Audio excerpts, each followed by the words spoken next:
এখন জ্বালানি এবং বিদ্যুৎ প্রতিমন্ত্রী যে লোকটা মাহমুদ হাসান, ইকবাল হাসান মাহমুদ টুকু, একটা নাস্তিক এবং ইসলাম বিদ্বেষী, আপাদমস্তক ইসলাম বিদ্বেষী। আপনি যদি বলেন উনি জামাত ইসলামী বিদ্বেষী, চরমোনাই পীরের বিদ্বেষী, না, উনি ইসলাম বিদ্বেষী। ওনার বক্তব্য কালকে দেখেছেন।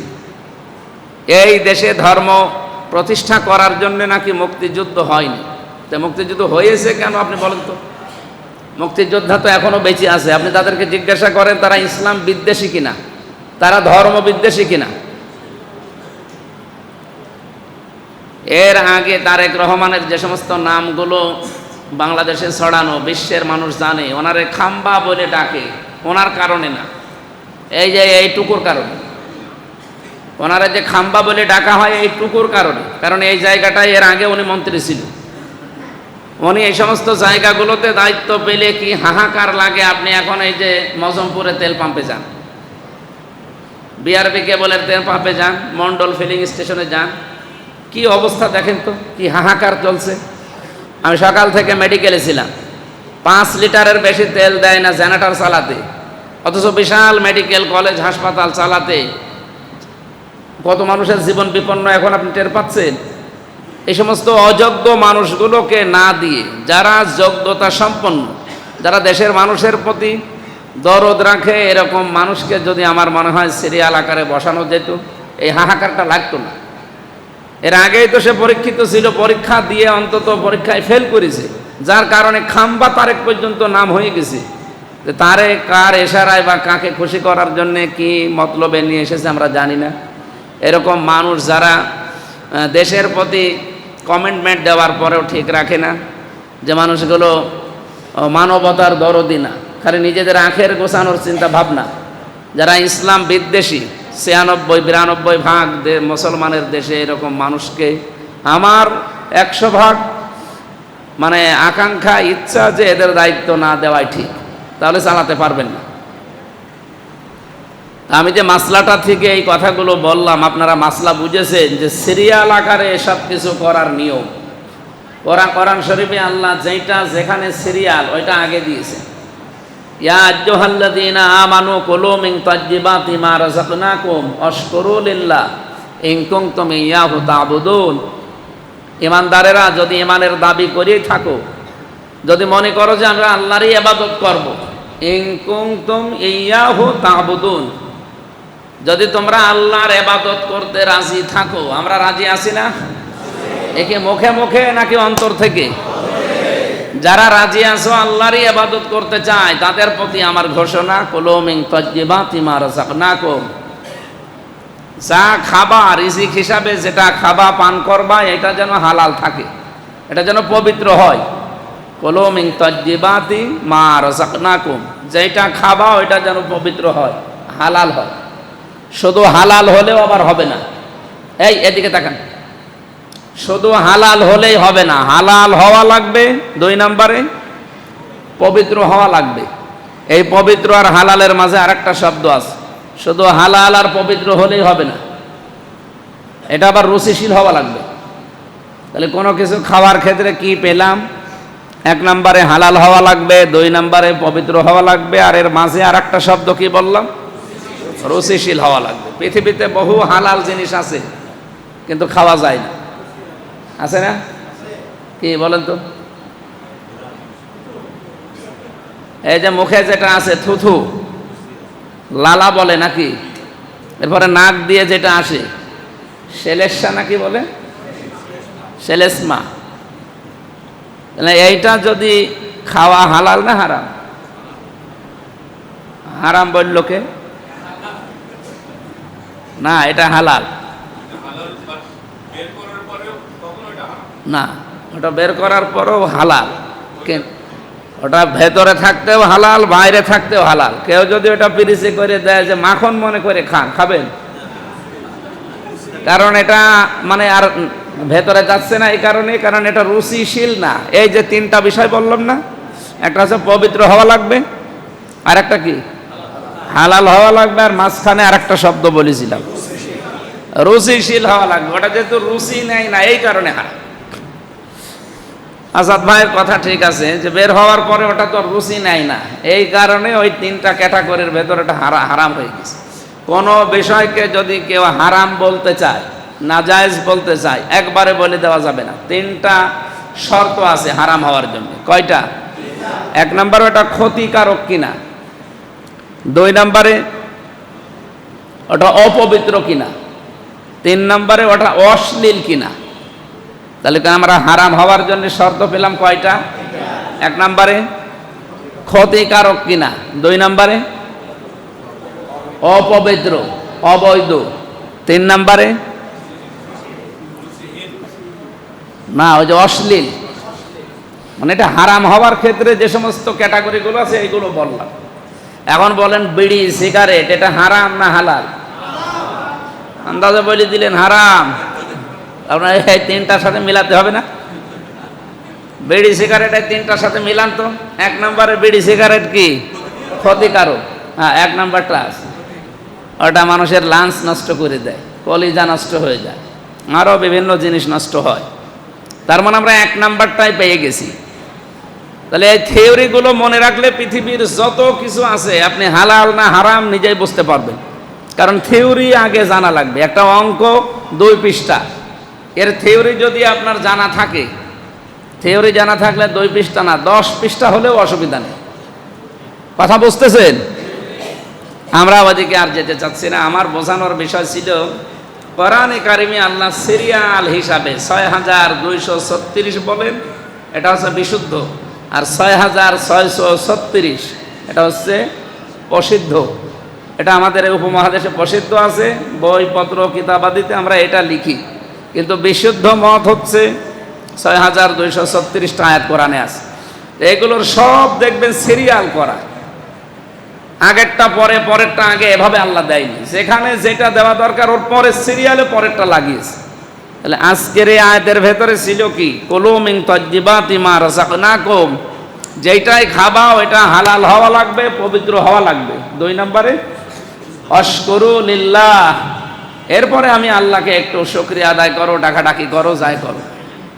ইন কুনতুম ইয়াহু তা'বুদুন, ইনের শর্তিয়া দিয়েছেন, যদি তোমরা আল্লাহর ইবাদত করতে রাজি থাকো তাহলে অবশ্যই তোমাদের এই সিরিয়াল মেনটেন করা লাগবে। এখন বলেন তো, খাওয়ার আগে না ইবাদত আগে?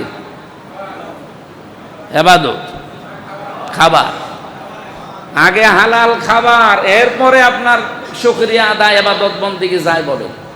এখন খাবার আপনার হালাল হচ্ছে না, আপনি ইবাদত করে একেবারে চোখ বন্ধ করে করে যাচ্ছেন, হবে? সিরিয়ালটাকে আমি বানালাম না আল্লাহ বানিয়েছে? এই বাংলাদেশের মানুষ এটা বোঝে না। এই সিরিয়ালটা যদি আমরা বুঝতাম, এই দেশ তো পরিবর্তন হয়ে যেত। যে ইবাদত বন্দেগী নামাজ রোজা এগুলো যা তো পরে সিরিয়ালে, আল্লাহকে ডাকাডাকি করব, ওনার ইবাদত বন্দেগী শুকরিয়া আদায় পরে, আগে কি হালাল খাবার। তো এই হালাল খাবার খালি বললেই হবে? এর এর এর ব্যবস্থা করা লাগবে না? আপনি ব্যক্তিগত জীবন থেকে আন্তর্জাতিক জীবন পর্যন্ত এই যে চালান, যে সমস্ত জায়গায় হালাল খাবার তৈরি করার যে জায়গাগুলো আছে, এই জায়গাগুলো কি এখন ইসলামের হাতে আছে? আপনারা এগিয়ে বসেন, ফেরেশতা আসতেছে অনেক, একটু এগিয়ে বসেন, পরে নামাজের কাতার সোজা করে নেবেন। আসেন আসেন আসেন। আর এত মানুষ আসতেছে, আপনাকে মাইকিং করেছে নাকি ফেসবুকে দিয়ে দিয়েছে? এটা তো রাত্রে আসেন, সময় নেই, আসেন আসেন। আপনাকে শিকড় লেগে গেল, সামনে আসেন, তাড়াতাড়ি আসেন, তাড়াতাড়ি আসেন।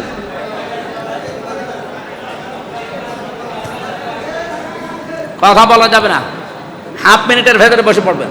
বসেন, তাড়াতাড়ি বসেন। সেলাই এটা কি? বসে বসে বসে বসে, এটা তো ভালো করে দাঁড়াতেই পারে না। সম্মানিত মুসল্লি কিরাম, খুব গুরুত্ব দিয়ে শোনেন তো কি বলতে চাই আমি। এই যে হালাল রুজির এখন যদি আমি ফজিলত বর্ণনা করি, হালাল খাবার খেলে ইবাদত বন্দেগী কবুল হয়, হালাল না খেলে ইবাদত বন্দেগী কবুল হয় না, হালাল খেলে, এইরকম বহু হাদিস আছে। আমি 15টা হাদিস এখানে মনে করেন বললাম, আমার সব নোট করা আছে।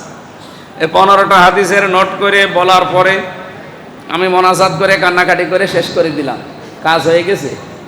না, এ 15টা না বলে আমি যদি একটা হাদিস বলি যে তলাবু কাসবিল হালালি ফারিদাতুম বাদাল ফারিদা, নির্ধারিত ফরজ আদায় করার পর হালাল রুজি উপার্জন করা এটা একটা ফরজ। এটা কি? লা ইয়াদখুলুল জান্নাতা জাসাদুন গুযিয়া বিল হারাম, ওই শরীর জান্নাতে যাচ্ছে না, যাবেও না যে শরীরটা হারাম মালের দ্বারা লালিত পালিত হয়। এরকম মনে করেন 15টা হাদিস আমি না বলে 2টা শেষ করে দিলাম। এটা শেষ করে এবার বাস্তবতায় নিয়ে যাওয়া লাগবে না? যে হালাল রুজি তৈরি করা লাগে যে সমস্ত পদ্ধতিতে, ক্রাইটেরিয়াতে, যে সমস্ত প্রক্রিয়ায়, ওই প্রক্রিয়াগুলো আমরা বাংলাদেশে তৈরি করতে চাই।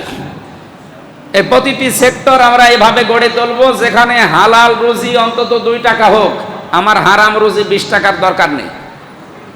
এটা যদি আমরা বোঝাতে সক্ষম হতাম, সারা দেশের আজকের 3.5 লাখ 4 লাখ মসজিদে সবাই একসাথে, মুসল্লি যত শোনে 92% মুসলমান, সবাই যদি এটা নামাজের মতো বুঝতো যে আল্লাহর সিরিয়াল আগে হালাল খাবার, এরপরে আল্লাহকে ডাকাডাকি, এরপরে ইবাদত বন্দেগীর শুকরিয়া আদায়, এভাবে প্রতিনিয়ত বলতে থাকলে আমার মনে হয় হালাল রুজির সিস্টেমগুলো এই দেশে আরো সহজলভ্য হতো।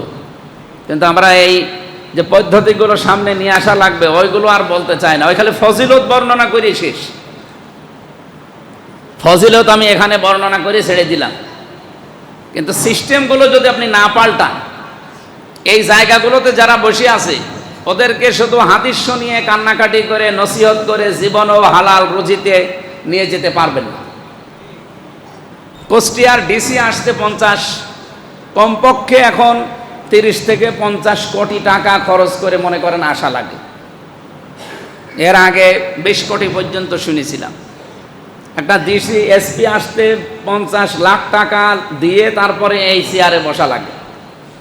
কুষ্টিয়ার সদর থানার ওসি ওনারে এখানে আসতে 20 লাখ টাকা অন্তত উপরওয়ালাকে দিয়ে আসা লাগে। এখন উনি মসজিদে নামাজ পড়তে এসে যে বসে আছে, ওনারে যদি এখন আমি হালাল রুজির ওয়াজ শোনাই, কান্নাকাটি করে একেবারে পাগল করে দিলাম, উনিও কান্নাকাটি করে মসজিদ থেকে বের হয়ে গেল। যাওয়ার সময় বলবে যে হালাল রুজি তো ঠিক আছে, কিন্তু এই যে 20 লাখ টাকা আমি খরচ করে আসলাম আমার বাবার টাকা এই চেয়ারটা পাওয়ার জন্যে, তো এই চেয়ারে যেন 20 লাখ টাকা খরচ না হয় সেই কথা তো বললেন না। টাকা তো আমি খরচ করেছি, ওই টাকা আমার তোলা লাগবে না? খালি আপনার এই ওয়াজ শুনে কান্নাকাটি করলে আমার 20 লাখ টাকা চলে আসবে? আমি কথা মনে হয় বোঝাতে পেরেছি। এই সিস্টেমগুলো আমরা পাল্টাতে চাই। এই একেবারে মসজিদ থেকে শুরু করে দেখেন অধিকাংশ মসজিদ এখন মসজিদের ইমাম নিতে হলেও ঘুষ দেওয়া লাগছে। এর আগে মানে যে সরকার দায়িত্বে ছিলেন 18 মাস, ওখানে যিনি ধর্ম উপদেষ্টা ছিলেন ডক্টর আফাম খালিদ হোসাইন, উনি একটা নিয়ম নীতি করে গিয়েছিলেন প্রায় যে ভারতে কলকাতার মতো জায়গায় সেখানে মমতা ব্যানার্জি খতিব, ইমাম, মুয়াজ্জিন, খাদেম 4 প্রকার মানুষকে তারা টাকা দেয় সরকারের পক্ষ থেকে, রাষ্ট্রের পক্ষ থেকে বেতন দেয়। তো তারা যদি হিন্দু রাষ্ট্রে বসবাস করে, এক মহিলা সেও হিন্দু, সে যদি এই টাকা দিতে পারে মসজিদের ইমাম খতিব মুসলমানদেরকে, তাহলে আমরা 92% মুসলমানের দেশে এটা দিতে পারবো না? তো উনি তো এটা চালু করেই গিয়েছিলেন। মাঝখান থেকে সরকার আসার পরে ওনাদের কাছে কান পড়া যারাই দিয়েছে কি করেছে যে এক ইউনিয়নে একটা মসজিদের ইমাম শুধু এই সুযোগ পাবে। ফর্ম ফিল আপ সবার করা লাগবে, কিন্তু টাকা দেবে মাত্র এক ইউনিয়নে একটা মসজিদের একটা ইমামকে, একটা ওয়ার্ডের একটা ইমামকে। কেন? এত প্রত্যেকটা সে 3.5 লাখ হোক আর 4 লাখ হোক, প্রত্যেকটা জায়গায় এই নিয়ম নীতিটা করা ছিল। সেটা আপনি বাদ দিলেন কার কথা শুনে আমরা জানি না। সম্মানিত মুসল্লি কিরাম,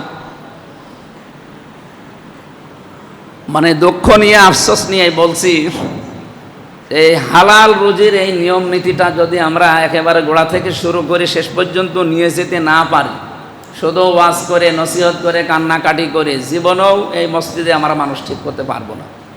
এখানে হয়তো আবেগে হাত তুলতে বলবো যে হালাল রুজি খাবেন, কারা কারা হাত তুলতে বলে ঠ্যাং তুলে ফেলবে, বের হয়ে যাওয়ার পরে যা কারণ তো ওরও দোষ না। ওরে আমি ওয়াজ করে কি করব? ও তো 20 লাখ টাকা খরচ করে চেয়ারটা পেয়েছে, এই টাকা তো ওর বেতনে জীবনে উঠবে না। ও বেতন পায় মনে করেন 35,000, 40,000, 42,000 টাকা, তো থাকবে হয়তো 1 বছর 1.5 বছর। তো এই যে 20 লাখ 30 লাখ টাকা ওই 1-1.5 বছরে তুলতে পারবে বেতন দিয়ে? এই জন্যেই তখন এই হরিপুরে এই নদীর ধারে যারা এদিক ওদিকে আছে ওদের কাছে ওদের হাত মারা লাগে। আমরা আশা করছি সামনে আপনাদের এই হরিপুর ইউনিয়নের যে 9টা ওয়ার্ড আছে, এখানে যিনি চেয়ারম্যান আছে, 9টা ওয়ার্ডের 9 জন মেম্বার আছে এবং গুরুত্বপূর্ণ লোক যারা, তাদেরকে সাথে নিয়ে মাদক বিরোধী যে অভিযানগুলো আছে কমিটির মাধ্যমে এগুলো আমরা নির্মূল করতে চাই। তাছাড়া আমাদের পরিবারগুলো ধ্বংস হয়ে যাচ্ছে। একটা পরিবারে যদি একটা মাদকাসক্ত লোক থাকে, তার মা বাবা স্ত্রী সন্তান সব জাহান্নামে থাকে। তো এটা নির্মূল করার জন্য সরকারেরও উদ্যোগ আছে, কিন্তু ওনারা ব্যবস্থা করছে না। আমরা সামাজিকভাবে এই আন্দোলনটা গড়ে তুলতে চাই। অনেক অনেক জায়গায় আমরা শুনছি যে মাদকের সাথে যারা একেবারে সরাসরি জড়িত, এই মানুষগুলোকে মুসলমানদের কবরস্থানে কবর দেবে না, তাদের জানাজা জনসম্মুখে পড়ব না, এরকম কঠিন সিদ্ধান্ত বিভিন্ন জায়গায় নিয়েছে। স্থান পাটিকাবাড়ি ইউনিয়নে যারা জড়িত আছে তাদের জন্য এটা নাকি অলরেডি এলাকার কিছু মানুষ নিয়েছে, যে এদেরকে মুসলমানদের জানাজা কপালে নেই, এমনকি এদের জানাজার পরে মুসলমানদের কবরে এদেরকে আমরা দিতে দেব না। সামাজিকভাবে যদি আমরা একটু কড়াকড়ি করি, কড়াকড়ি করলেও আবার আরেকটা ঝামেলা আছে, কারণ অন্যান্য বিভিন্ন ফেরেশতা আছে, তো ওরা আবার এদিক ওদিকে টান দেয়। টান অন্তত কুষ্টিয়ায় দিয়ে কেউ টিকে থাকতে পারবে না আমরা যদি ঐক্যবদ্ধ থাকি।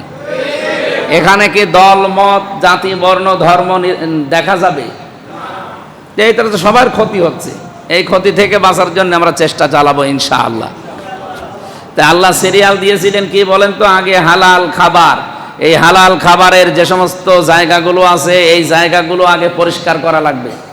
সুতরাং এই ডিসির কাছে, এসপির কাছে, টিওনর কাছে, ওসির কাছে এই এসআই হওয়ার জন্য যারা টাকা নেয়, অবশ্যই এর উপরে যারা আছে তারা নেয়। কথা বলেন না কেন? যারা এর উপরে আছে অবশ্যই তারা নেয়, হয় ডিআইজি নেয়, অ্যাডিশনাল ডিআইজি নেয়, অথবা রেঞ্জ ডিআইজি নেয়। এনাদের উপরে যারা, এরাই তো, অথবা এই মন্ত্রণালয়ে যারা আছে তারা, সে মন্ত্রী হোক, এমপি হোক আর সচিব হোক, এই খুব বেশি হলেও 8-10টা মানুষ। এই মানুষগুলোকে যখন একেবারে কান পড়া দিয়ে ভালোভাবে বোঝাতে পারতাম যে হালাল খাবার কিন্তু তৈরি করা লাগবে আগে, তারপরে নামাজ পড়েন, রোজা করেন, হজ করেন, যাই করেন, এটা আমরা বোঝাতে অক্ষম বা ওরা বুঝতে অক্ষম। আমরা যাই হোক যেভাবে হয়তো হালকা পাতলা বোঝানোর চেষ্টা করি, ওরা শুনবে না। সেই ছাগলকে যদি আপনি সারাদিন বলবেন যে এটা আমার আর এটা আমার পাশের প্রতিবেশীর জমি, ফসল যদি খাওয়াই লাগে তা আমারটা খাবি, এটা যেন মুখ দিবি না। ওরে আপনি একেবারে 2 কান ধরে আচ্ছা করে ওয়াজ করে ছেড়ে দিলেন, ও কি শুনবে? ও যে আপনারটাও যা মনে করে, ও প্রতিবেশীরটাও তাই মনে করে। তাই আমার তো মনে হচ্ছে আমাদের অবস্থা ঠিক ওই ছাগলের মতো হয়ে গেছে। এত ওয়াজ করে কান পা ধরে, ভাই এটা করেন না, এটা করেন না, ওই যে ছেড়ে দিলে ও যা ছিল তাই। আমরা হালাল রুজির পরিবেশ তৈরি করার জন্য চেষ্টা করি, আর যত বাধা আসে এই জায়গায়, যতগুলো হালাল পদ্ধতি অবৈধ বৈধ পদ্ধতি কুষ্টিয়াতে চালু করতে চাচ্ছি, সেখানেই বাধা। কুষ্টিয়ার মজমপুর গেট থেকে শুরু করে যতগুলো স্ট্যান্ড আছে, এখানে আল্লাহর কিছু বান্দারা মানে নিজের মনে করে চাঁদার নাম দিয়ে হোক আর বিভিন্ন সেলামির নাম দিয়ে হোক টাকা তুলতেছে। এই কাজটা কি সত্যি করে বলবেন বৈধ না অবৈধ? এই কাজ আমির হামজা না, যেই করতে যাক তার পেছনে আমাদের থাকার দরকার ছিল না? ওরা নিজেরা হারাম কাজ করছে আর আমাদেরকে মাজলুম অবস্থায় রেখে দিচ্ছে। আমরা নয় অনেকে মাজলুম হয়ে দিচ্ছি, কিন্তু ওরা তো হারাম খেয়ে ওদের শরীরটা জাহান্নামী বানাচ্ছে। ওদেরকে বাঁচানো লাগবে না? এই বাঁচাতে গেলেই কিছু মানুষ দেখি পেছনে লেগে যায়, না এই কাজ কি এমপির কাজ? ও যদি একটু হাদিয়া তোফা না নেয়, একটা চাঁদাবাজির নাম তো এখন ওই যে কি বানিয়েছে যেন, সমঝোতা, সমঝোতার ভিত্তিতে নাকি চাঁদা খাওয়া জায়েজ আছে। নাউজুবিল্লাহ মিন যালিক। ওকে কি খেয়েছে এই ফতোয়া দিয়েছে আল্লাহ জানে। এর আগে যেমন উল্টাপাল্টা ফতোয়া 17 বছর শুনতাম, এখনো অনেকে দেওয়া আরম্ভ করে দিয়েছে। তেল দিতে পারে না ঠিক মতো, বলছে হাঁটাহাঁটি করলে শরীর ভালো থাকে। মানুষের বিবেক কোন যায়? তাহলে তারে বলার দরকার যে সংসদের গেট থেকে শুরু করে সংসদ ভবন পর্যন্ত তো প্রায় অনেক দূর রাস্তা, একটু হেঁটে যান তো, শরীর ভালো থাকবে আপনার। সে তো একেবারে গেটে যেয়ে নামে, আর আমাদেরকে উপদেশ দেয় আমরা তেল পাচ্ছি না, এই জন্য হাঁটাহাঁটি করলে শরীর ভালো থাকবে। সম্মানিত উপস্থিতি, আমরা হালাল রুজির পরিবেশ তৈরি করতে চাই কুষ্টিয়া থেকে। কোনো অফিস আদালত অন্তত যেন ঘুষ না থাকে, বারবার আমরা রেট দিতে চাই আপনাদের সাথে নিয়ে। যেখানে যেখানে দিচ্ছি কিছু বিরোধী বন্ধুরা আছে, তারা এসে এই সবল মারছে, না এই কাজ আপনার না। তো এতে আমার কোন কাজ সেটা বলেন তো।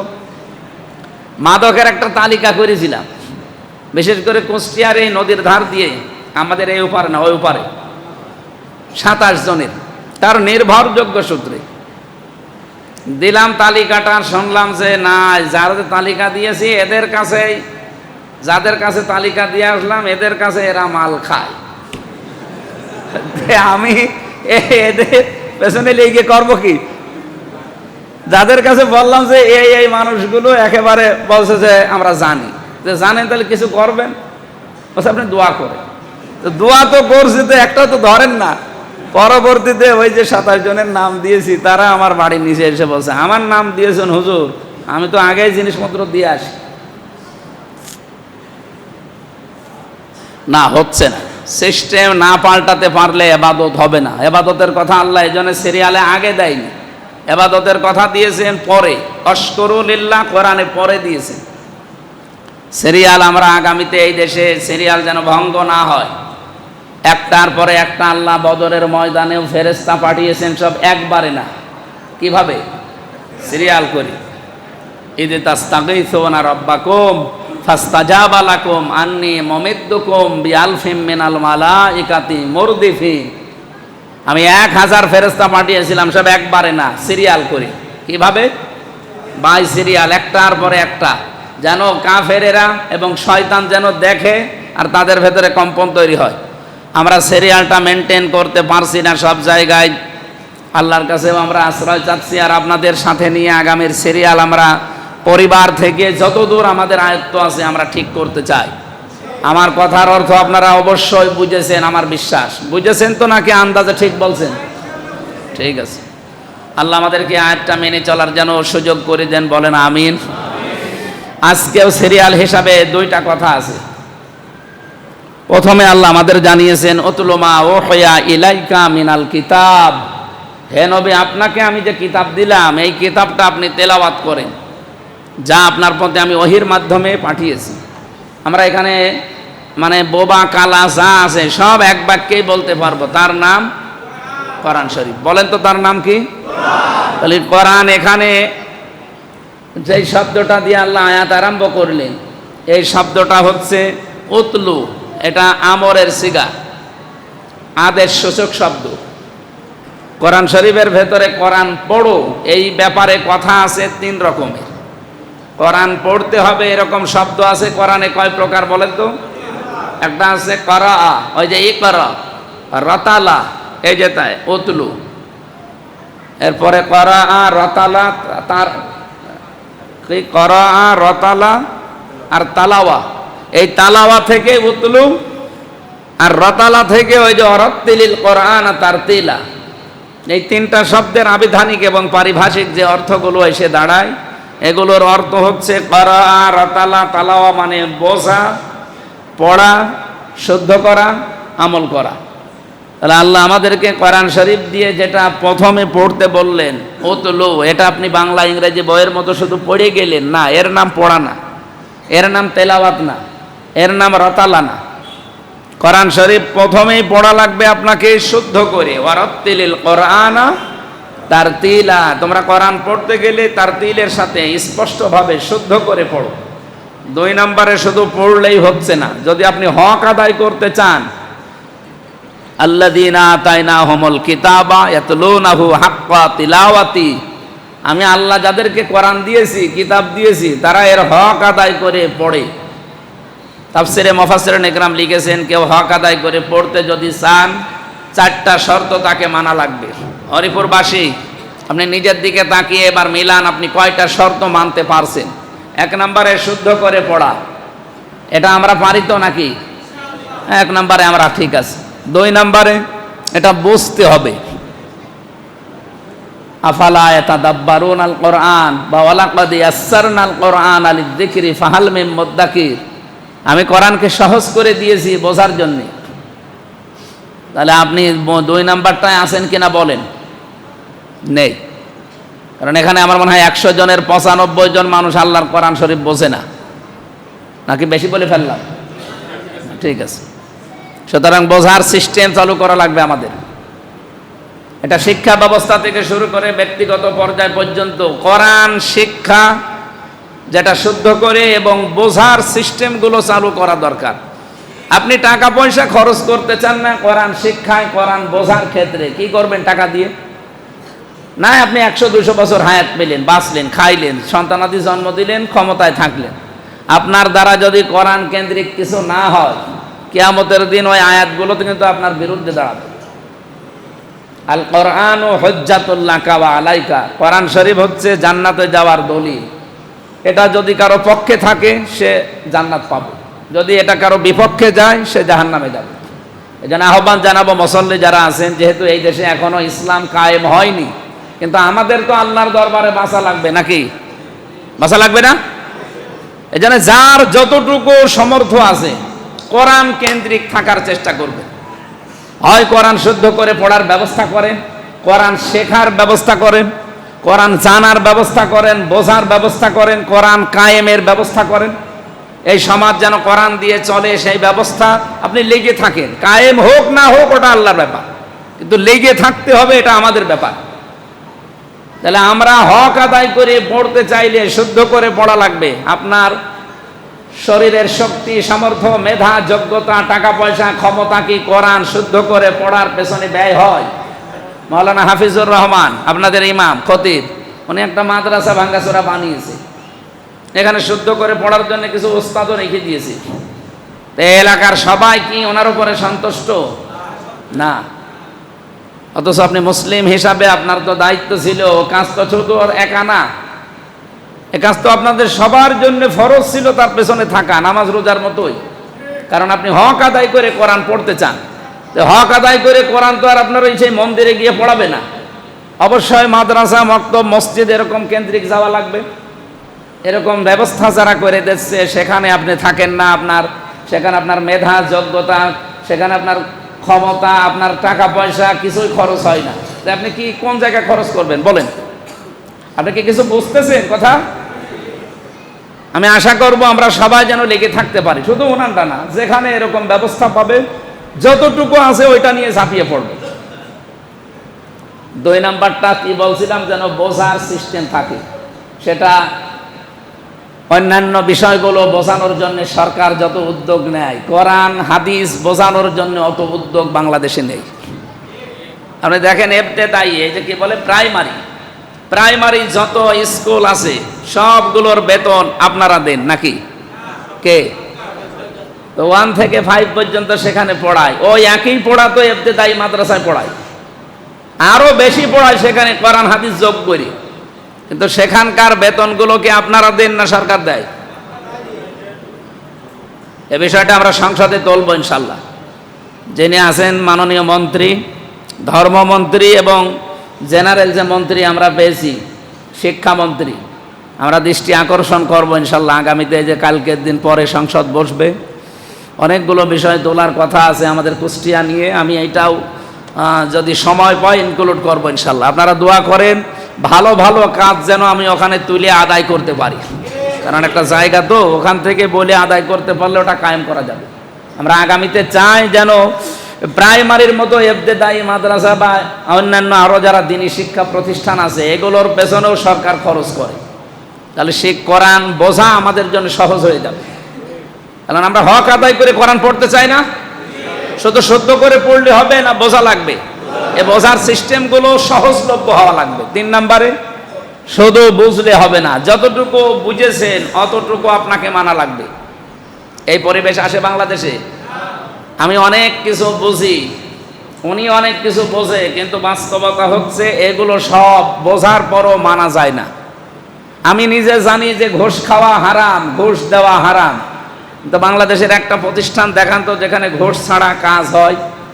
অফিসের গেটে লেখা আছে আমার অফিস সম্পূর্ণ ঘুষ মুক্ত, ওখানে গেলে হয় ঘুষ যুক্ত। এরকম প্রতিষ্ঠান দেশে নেই। একজন সাংবাদিক সত্য তুলে ধরবে, অথচ টাকা দিলে সে সত্য ভুলে মিথ্যা তুলে ধরে, এমন সাংবাদিক দেশে নেই। এগুলো বাংলাদেশে আমার মনে হয় যায় আছে, কুষ্টিয়ায় সবচাইতে বেশি। এতটুকু একটা জেলায় 450-র উপরে শুধু সাংবাদিক।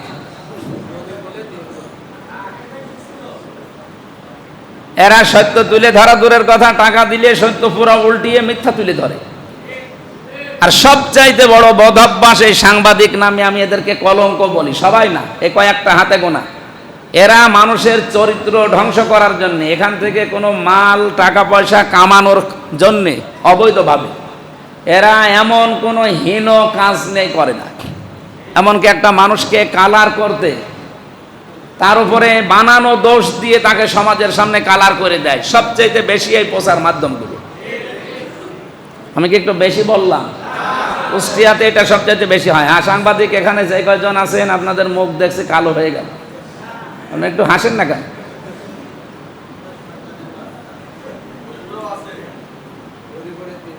হরিপুরে আছে, এই জন্যই তো বেশি করে বলছি। এখানে আছে, আমার সামনেই বসে আছে। আপনাকে দাঁড় করাবো নাকি? এখানে মিডিয়া আছে, সারা বাংলাদেশে আপনাকে দেখুক যে আপনি আল্লাহর ওলি, নামাজ পড়তে এসেছে। আপনার নাম একটা মানুষের উপরে কলঙ্কের দাগ চাপিয়ে দিয়ে তারা কালার করে দিলেন, অথচ বিষয়টা সে জানেই না। আপনার কিয়ামত পর্যন্ত হায়াত পেলে নামাজ পড়লেও নামাজ হবে না।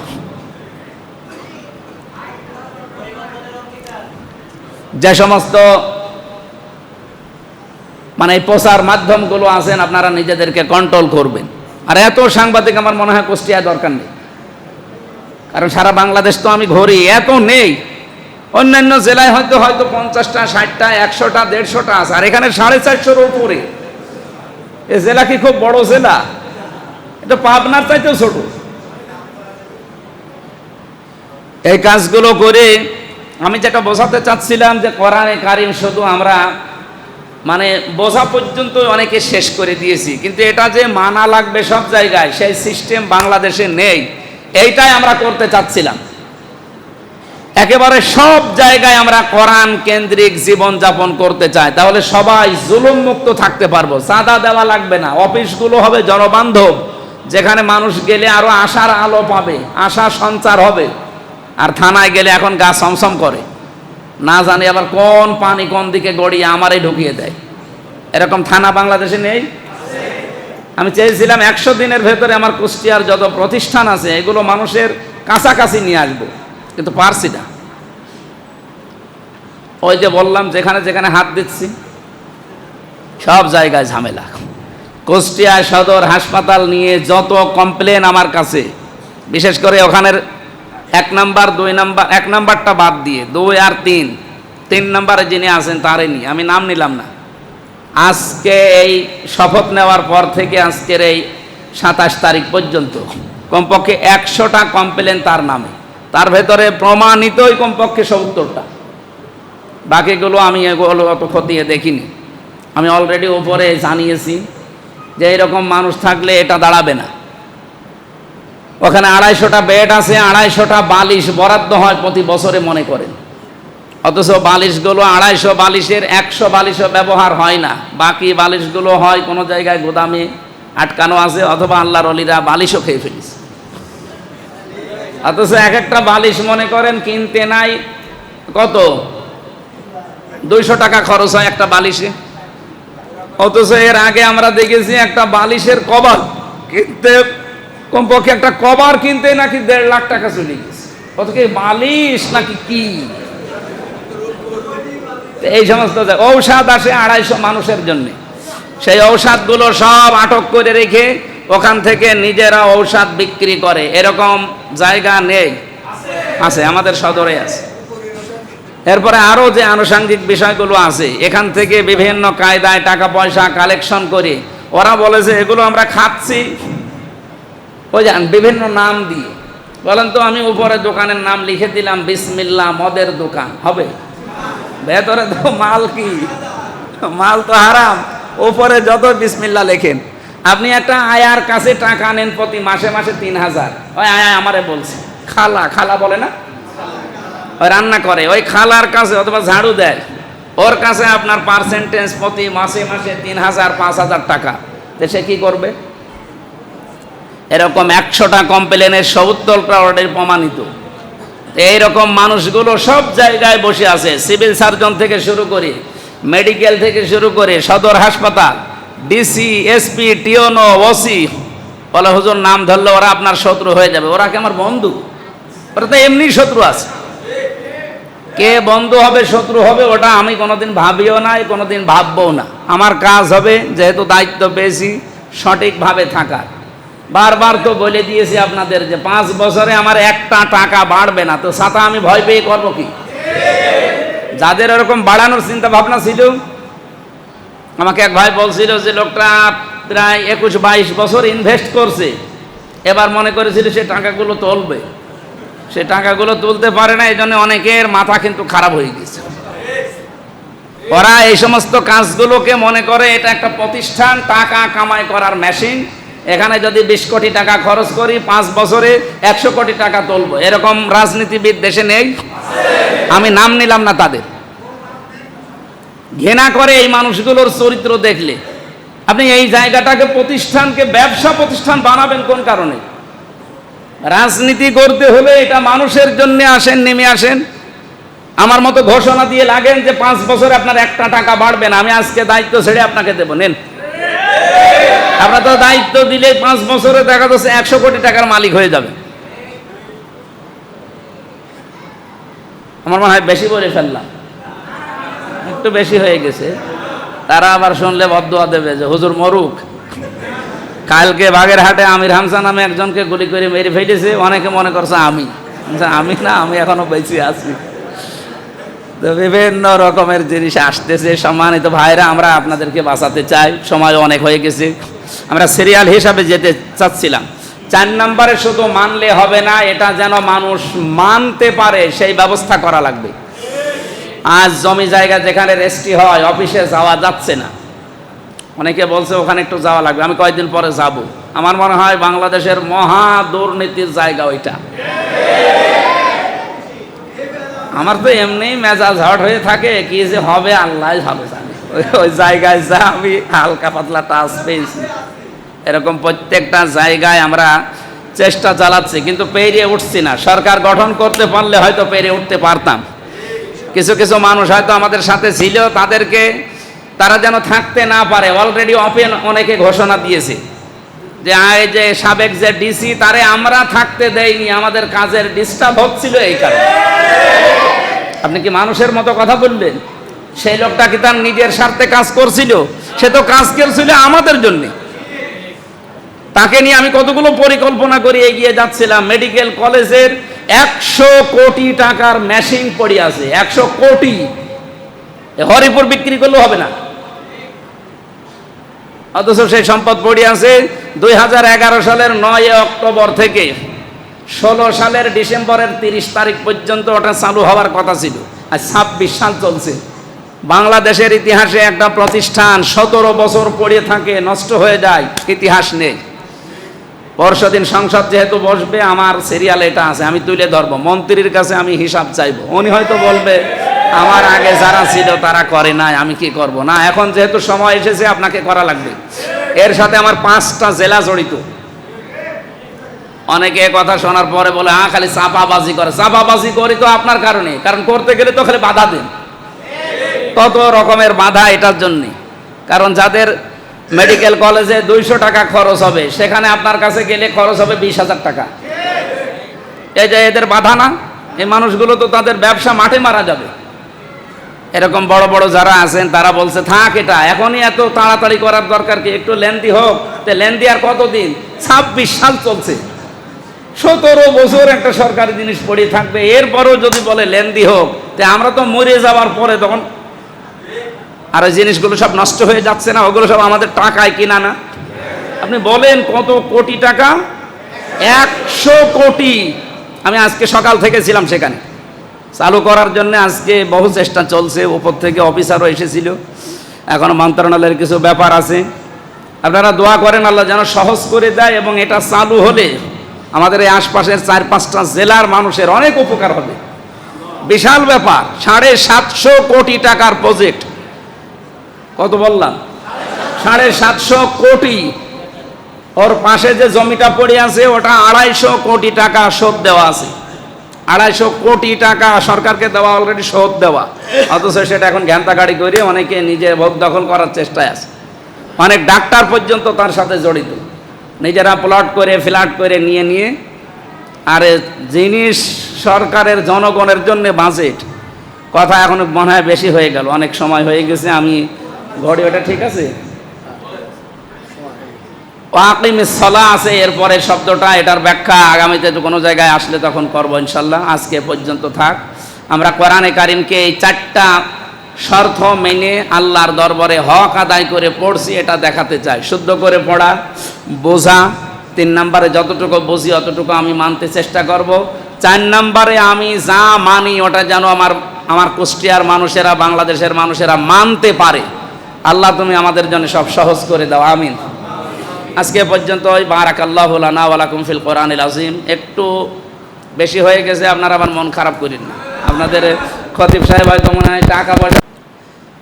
আন আবু আয়ুব আনসারী রাদিয়াল্লাহু তাআলা আনহু قال قال النبي صلى الله عليه وسلم من صام رمضان ثم أتبعه ستا من شوال كان كصيام الدهر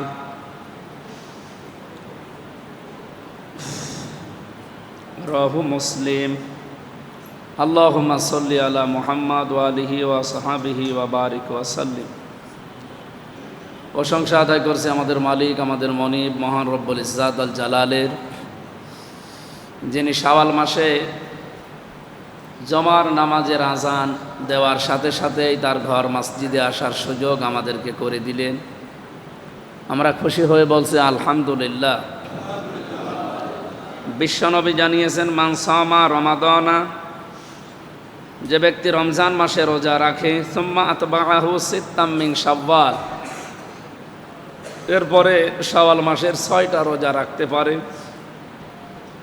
কানা কাসিয়ামিদ দাহার, এই লোকটা যেন সারা বছর রোজা রেখেছে, এই সওয়াব আল্লাহ তাকে দান করবেন। সুবহানাল্লাহ। আপনি কথাটার ওজন টের পেয়েছে? এই হাদিসটা গবেষণা করে জাপানের এক বিজ্ঞানী, খ্রিস্টান, নোবেল পুরস্কার পেয়েছে। ওনার নামের শেষে আমার মনে পড়ছে ওয়াসামি নাকি যেন আছে, এর আগে আরও কিছু আছে। এই লোকটা মানুষের শরীরের দেহের যে কোষ, এইটা নিয়ে গবেষণা চালিয়েছে। ওনার গবেষণার ফল ছিল এটা যে একটা মানুষ যদি 365 দিনের ভেতরে অন্তত 36 দিন, 365 দিনের ভেতরে যদি 36 দিন 12 থেকে 14 ঘন্টা না খেয়ে থাকতে পারে, তাহলে এই যে 11 মাস ধরে যে সমস্ত কোষগুলো তৈরি হয় যে খাবার গ্রহণ করার কারণে, এই ক্ষতিকারক কোষগুলো মারা যায়। আর যে কোষগুলো না হলে শরীর টিকবে না, এই কোষগুলো এই 36 দিন, উনি লিখেছে উপবাস বা উপোস, বিভিন্ন রকমের শব্দ লিখেছে, ফাস্টিং বলা হয় যেটা, আর আমরা আরবিতে সিয়াম বলি, আর ফার্সিতে বলা হয় রোজা, বাংলাতে বলা হয় বিরত থাকা, দূরে থাকা, না খেয়ে থাকা। এই সবগুলোর সামারাইজ করে উনি জানিয়েছেন যদি এই কোষগুলো তৈরি হয় তাহলে মানব দেহ মানে চলাচলের উপযুক্ত থাকে এবং মানব দেহ রোগমুক্ত থাকে। আমরা কোরআন হাদিসের বর্ণনায় পেয়েছি পৃথিবীতে সবচাইতে বেশি দিন হায়াত পেয়েছিলেন হযরতে নূহ আলাইহিস সালাম। তিনি প্রায় 1650 বছর, প্রায় 1450 বছর, 1450 বছর হায়াত নিয়ে দুনিয়ায় ছিলেন। এই বিশাল হায়াতে সবচাইতে বেশি রোজা রেখেছিলেন দুনিয়ায় তিনি হযরতে নূহ। নূহ মানে রোজা রাখনেওয়ালা। তো ওনাকে জীবনের শেষ দিকে তার উম্মতেরা জিজ্ঞাসা করেছিলেন যে পৃথিবীতে আপনি এই যে সুস্থ থাকলেন এত বড় বিশাল হায়াত পেয়ে, আপনাকে সেরকম কোনো রোগ শোক ধরে না, এই সুস্থ থাকার পেছনে কারণ কি? উনি উম্মতকে ইন্তেকালের আগে জানিয়ে গেছে যে আমি রোজা রেখেছি। শুধু বছরে যে সমস্ত দিন রোজা রাখা নিষিদ্ধ, আমাদের যেমন 2 ঈদে আর কোরবানির পরে 3 দিন, সব মিলে 5 দিন। এই 5টা দিন আল্লাহর জিয়াফত বা আল্লাহর দাওয়াত, আল্লাহর মেহমানদারি, এই 5টা দিন আল্লাহ আমাদেরকে নিষেধ করে দিয়েছেন রসুলের মাধ্যমে। তাছাড়া বাকি সারা বছর আপনি যদি স্ত্রীর কাছে অনুমতি নেন বা স্ত্রী স্বামীর কাছে অনুমতি নেন তাহলে রোজা রাখতে পারেন। উনি সারাটা জীবনেই রোজার অবস্থায় ছিলেন, এ কারণে সবচাইতে বেশি সুস্থতার জীবন কাটিয়েছে। এখন আমরা উম্মতে মুহাম্মদী যারা, আমারও তো মাঝে মাঝে মনে হয় যে রোজা রাখলে আমরা সুস্থ থাকি বেশি, রোজা না রাখলে বরঞ্চ আমাদের অসুস্থতা বাড়ে।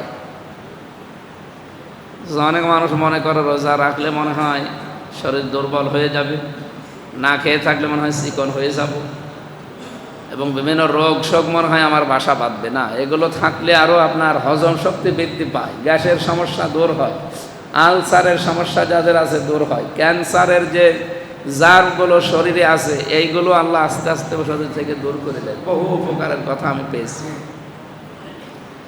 কোরআন হাদিসের ফজিলতের কথা হচ্ছে মানুষ রোজা রাখলে তার সবচাইতে বড় বিষয় হচ্ছে কোষ যেগুলো ক্ষতিকারক এগুলো ধ্বংস হয়, যেগুলো উপকারী এগুলো তৈরি হয়। তো উনি 30 দিনে কথা বলতে পারতেন, 36 দিনে কথা বললেন কেন? উনি এই যে 36 দিনের কথা বলেছিলেন এই কারণে, কারণ রোজা তো শুধু 30টা রমজানে, আর রমজানের পরে যে নবীজি দিলেন কানা কায়া সিয়ামিদ দাহার, সে যেন সারা বছর রোজা রাখে। মানসামা রমাদানা, যে ব্যক্তি রমজানে রোজা রাখে, এরপরে রমজানের পরে যে লোকটা সিয়াম পেয়েছে শাওয়াল মাসে, সিত্তাম মিন শাওয়াল, 6টা রোজা রাখতে পারে, তাহলে সে সারা বছর রোজা রাখার সওয়াব পায়। এটা কোরআন হাদিসের ফজিলতের কথা। কিন্তু বিজ্ঞানের কথা হচ্ছে ওই 30-এর সাথে এই 6 যোগ করলে 30, আমরা জানি এক একটা নেক কাজের জন্য আল্লাহ কমপক্ষে মানুষকে 10 গুণ বৃদ্ধি করে সওয়াব বা নেকি এগুলো দান করে। এগুলো শুনেছেন না? মান জা বিল হাসানাতি ফালাহু আশরু আমসালিহা। এই পৃথিবীতে কোনো মানুষ একটা ভালো কাজ যদি করে কমপক্ষে 10 গুণ করে সওয়াব তাকে দেওয়া হবে। সওয়াব মানে নেকি, সওয়াব মানে পুরস্কার, সওয়াব মানে ইনাম। তা আমরা এই পুরস্কার দুনিয়া আখেরাত দুইটাই পাওয়ার যোগ্য। হয়তো ভালো কাজ করলে এই পুরস্কার যেটা সওয়াব আমরা বলি, নেকি বলি, কিন্তু পুরস্কার এটা দুনিয়াতেও আল্লাহ দান করবেন মানুষকে, মরণের পরে তো কমপক্ষে 10 গুণ বৃদ্ধি করে তাকে ফিরিয়ে দেবেন।